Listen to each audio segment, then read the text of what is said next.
بسم الله الرحمن الرحیم.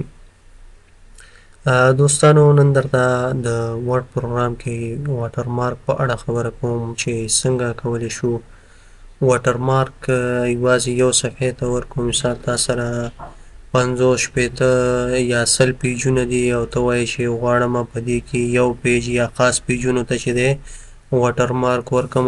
واټرمارک چې هغه کوم لیکل د دې ټکس لاندې راځي دې ته واټرمارک وایي. لکه اوس وګورئ دې صفحه کې چې دی د فهیم واټرمارک لیکل شوی دی. ګورئ د نورو صفحو کې نشته، پاس هم نشته، لاندې هم نشته.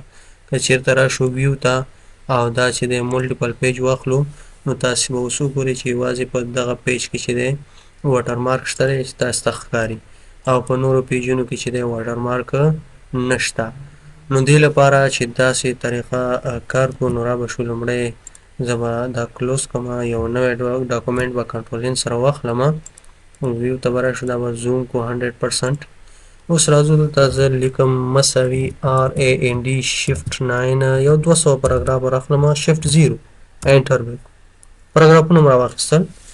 اوس راځو واټرمارک ته، ډیزاین ته به راشو، ډیزاین کې واټرمارک ته به راشو، دلته به دې کې کسټم واټرمارک باندې کلیک وکړو. دلته به ټکس واټرمارک باندې کلیک وکړو، دې ځای نه به راشو دغه ټکس په ځای چې دی اصف یې لیکلی دی د دې په ځای به موږ خپل نوم ولیکو چې څه مو خوښه وي، کم ټکس مو خوښ وي هغه لیکو. مثال زه لیکم پښتو کې فهیم، دا مې ولیکه.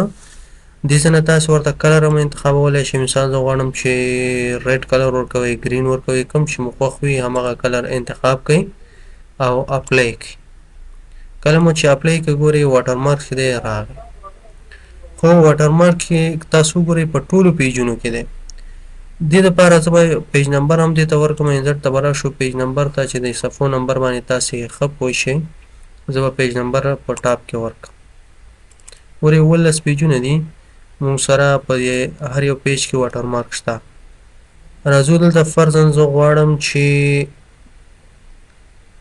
د شپږم پیج کې دې واټرمارک پاتې شي، نورو نه دې ختم شي.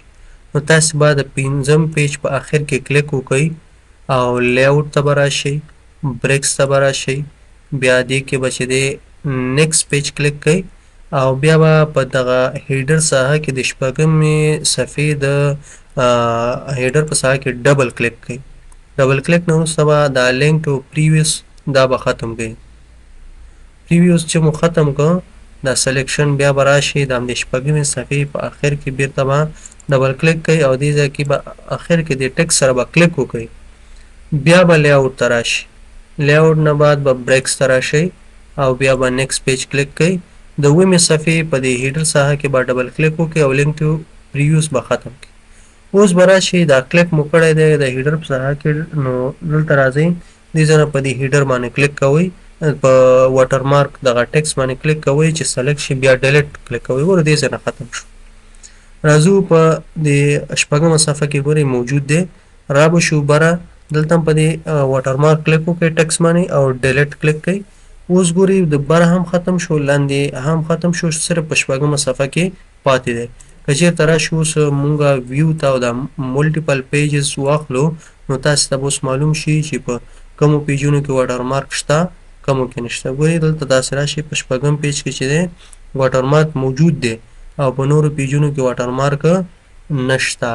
نو په دې طریقې سره کولی شو چې مونږ خپل د خوښې پیجونو ته که یو وي دوه درې څو پیجونو ته غواړو واټرمارک ورکړو نو په دې طریقه یې ورکولی شو. یعنې مطلب دا که تا سره 100 پیجې ته غواړې چې مثال 20مې صفحې ته 30مې 50مې صفحې ته واټرمارک ورکړي، په دغې طریقې سره کولی شي چې واټرمارک ورکړي.